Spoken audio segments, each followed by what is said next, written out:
Assalamualaikum warahmatullahi wabarakatuh. Kita bertemu kembali. Kali ini kita akan membahas tentang Pancasila menjadi sistem etika.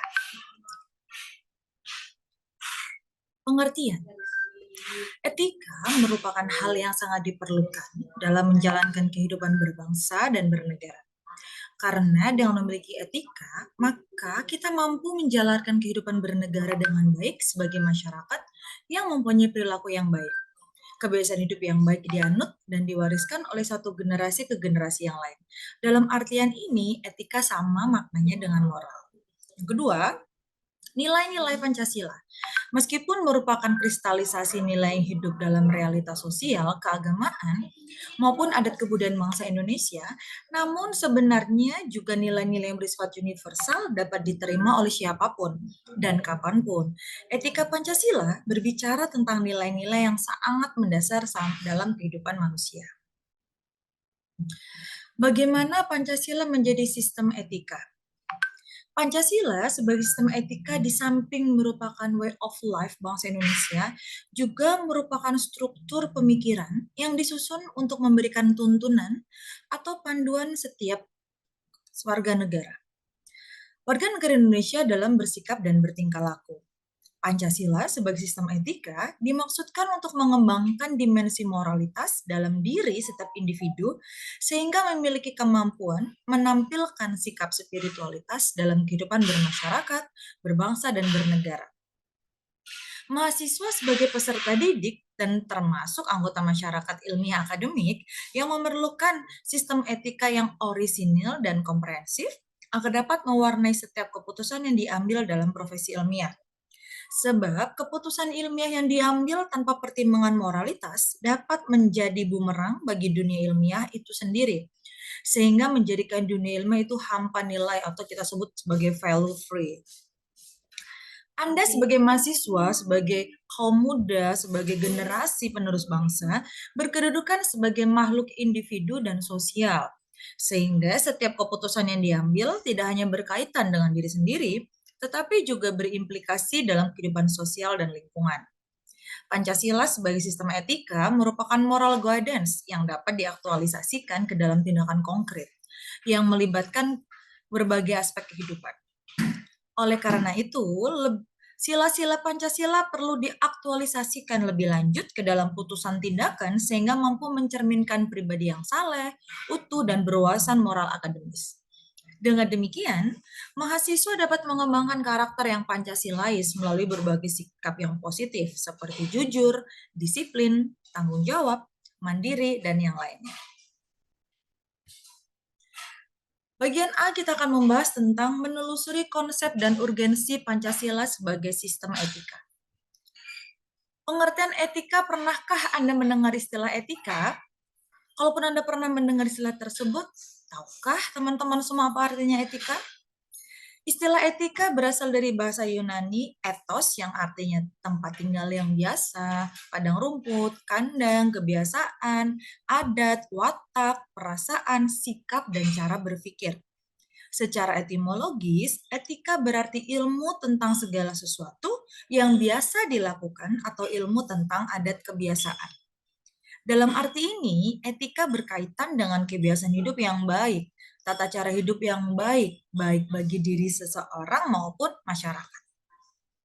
Kebiasaan hidup yang baik ini dianut dan diwariskan dari satu seri ke generasi yang lainnya. Dalam artian ini, etika sama maknanya dengan moral. Etika dalam arti yang luas ialah ilmu yang membahas tentang kriteria baik dan buruk. Etika pada umumnya dimengerti sebagai pemikiran filosofis mengenai segala sesuatu yang dianggap baik atau buruk. Tentunya ini dalam perilaku manusia. Keseluruhan perilaku manusia dengan norma dan prinsip-prinsip yang mengaturnya kerap kali disebut moralitas atau etika. Hal ini diungkapkan oleh sastra Prateja. Etika selalu terkait dengan masalah nilai, sehingga perbincangan tentang etika pada umumnya membicarakan tentang masalah nilai, baik itu baik ataupun buruk. Apakah teman-teman semua paham mengenai nilai? Kondisi menerangkan bahwa nilai merupakan kualitas yang tidak real, karena nilai itu tidak ada untuk diri sendiri, nilai membutuhkan pengembangan untuk berada. Misalnya, Nilai kejujuran melekat pada sikap dan kepribadian seseorang. Istilah nilai mengandung penggunaan yang kompleks dan bervariasi. Lacey menjelaskan bahwa paling tidak ada 6 pengertian nilai dalam penggunaan secara umum, yaitu kita jelaskan sebagai berikut. Yang pertama, sesuatu yang fundamental yang dicari orang sepanjang hidupnya. Hal dasar, hal pokok yang dicari setiap orang pada saat hidupnya. Yang kedua, suatu kualitas atau tindakan yang berharga, kebaikan, makna, atau pemenuhan karakter untuk kehidupan seseorang. Yang ketiga, suatu kualitas atau tindakan sebagian membentuk identitas seseorang sebagai pengevaluasian diri, penginterpretasian diri, dan pembentukan diri. Yang keempat, suatu kriteria fundamental bagi seseorang untuk memilih sesuatu yang baik di antara berbagai kemungkinan tindakan. Yang kelima, suatu tindakan yang fundamental yang dipegang oleh seseorang ketika bertingkah laku bagi dirinya dan bagi orang lain. Yang keenam, suatu objek nilai, suatu hubungan yang tepat dengan sesuatu yang sekaligus membentuk hidup yang berharga dengan identitas kepribadian seseorang. Objek nilai mencakup karya seni, teori ilmiah, teknologi, objek yang disucikan, budaya, tradisi, lembaga, orang lain, dan alam itu sendiri.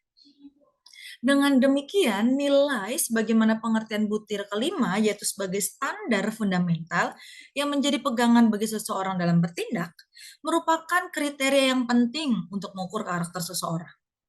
Nilai sebagai standar fundamental ini yang diterapkan seseorang dalam pergaulannya dengan orang lain, sehingga perbuatan dapat dikategorikan etis atau tidak, santun atau tidak. Aliran-aliran dalam etika, ada beberapa aliran etika yang dikenal dalam bidang filsafat, meliputi etika keutamaan, teleologis, dan deontologis. Etika keutamaan atau etika kebajikan adalah teori mempelajari tentang keutamaan, virtue, artinya mempelajari tentang perbuatan manusia itu baik atau buruk. Etika kebajikan ini mengarah perhatiannya kepada keberadaan manusia, lebih menekankan pada what should I be, atau saya harus menjadi orang yang bagaimana. Beberapa watak yang terkandung dalam nilai keutamaan adalah baik hati, ksatria, belas kasih, terus terang, bersahabat, murah hati, bernalar, percaya diri, penguasaan diri, sadar, suka bekerja sama, berani, santun, jujur, terampil, adil, setia, bersahaja, ataupun toleran, peduli, mandiri, bijaksana. Orang yang memelihara metabolisme tubuh untuk mendapatkan kesehatan yang prima juga dapat dikatakan sebagai bentuk penguasaan diri dan disiplin, sebagaimana nasihat Hippocrates berikut ini. Etika teologis adalah teori yang menyatakan bahwa hasil dari tindakan moral menentukan nilai tindakan atau kebenaran tindakan dan dilawankan dengan kewajiban. Seseorang yang mungkin berniat sangat baik atau mengikuti asas-asas moral yang tertinggi, akan tetapi hasil tindakan moral itu berbahaya atau jelek. Maka tindakan tersebut dinilai secara moral sebagai tindakan yang tidak etis. Etika teologis ini menganggap nilai moral dari suatu tindakan dinilai berdasarkan pada efektivitas tindakan tersebut dalam mencapai tujuannya. Etika teologis ini juga menganggap bahwa di dalamnya kebenaran dan kesalahan suatu tindakan dinilai berdasarkan tujuan akhir yang diinginkan. Aliran-aliran etika teologis meliputi eudaimonisme, hedonisme, dan utilitarianisme. Etika deontologis yang ketiga adalah teori etis yang bersangkutan dengan kewajiban moral sebagai hal yang benar dan bukannya membicarakan tujuan atau akibat. Kewajiban moral bertalian dengan kewajiban yang seharusnya. Kewajiban moral atau kelayakan, kepatutan. Kewajiban moral mengandung kemestian dan untuk melakukan tindakan.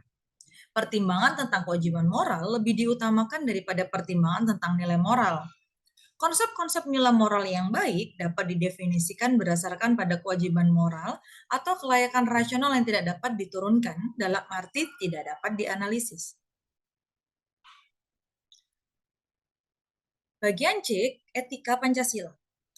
Setelah kita mendapatkan gambaran tentang pengertian etika dan aliran etika, maka selanjutnya perlu dirumuskan mengenai pengertian etika Pancasila dan aliran yang lebih sesuai dengan etika Pancasila. Etika Pancasila adalah cabang filsafat yang dijabarkan dari sila-sila Pancasila untuk mengatur perilaku kehidupan bermasyarakat, berbangsa, dan bernegara di Indonesia. Oleh karena itu, dalam etika Pancasila terkandung nilai-nilai ketuhanan, kemanusiaan, persatuan, kerakyatan, dan keadilan. Kelima nilai tersebut membentuk perilaku manusia Indonesia dalam semua aspek kehidupannya. Sila ketuhanan mengandung dimensi moral berupa nilai spiritualitas yang mendekatkan diri manusia kepada Sang Pencipta. Ketaatan kepada nilai agama yang dianutnya. Sila kemanusiaan mengandung dimensi humanus, artinya menjadikan manusia lebih manusiawi, yaitu upaya meningkatkan kualitas kemanusiaan dalam pergaulan antar sesama. Sila persatuan mengandung dimensi nilai solidaritas, rasa kebersamaan, cinta tanah air. Sila kerakyatan mengandung dimensi nilai berupa sikap menghargai orang lain, mau mendengar pendapat orang lain, tidak memaksakan kehendak kepada orang lain. Sila keadilan mengandung dimensi nilai mau peduli atas nasib orang lain, kesediaan membantu kesulitan orang lain. Etika Pancasila itu lebih dekat pada pengertian etika, keutamaan atau etika kebajikan. Meskipun corak kedua mainstream yang lain, deontologis dan deontologis, termuat pula di dalamnya, namun etika keutamaan lebih dominan karena etika Pancasila tercermin dalam 4 tabiat saleh, yaitu kebijaksanaan, kesederhanaan, keteguhan, dan keadilan. Kebijaksanaan artinya melaksanakan suatu tindakan yang didorong oleh kehendak yang tertuju pada kebaikan, serta atas dasar kepercayaan tertuju pada kenyataan mutlak atau Tuhan, dengan memelihara nilai-nilai hidup kemanusiaan dan nilai-nilai hidup religius. Kesederhanaan artinya membatasi diri dalam arti tidak melampaui batas dalam hal kenikmatan. Keteguhan artinya membatasi diri dalam arti tidak melampaui batas dalam menghindari penderitaan. Keadilan artinya memberikan sebagai rasa wajib kepada diri sendiri dan manusia lain, serta terkait dengan segala sesuatu yang telah menjadi haknya.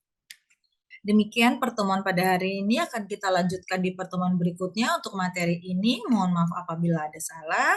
Terima kasih atas perhatiannya, kita lanjutkan lagi di pertemuan yang akan datang. Terima kasih. Wassalamualaikum warahmatullahi wabarakatuh.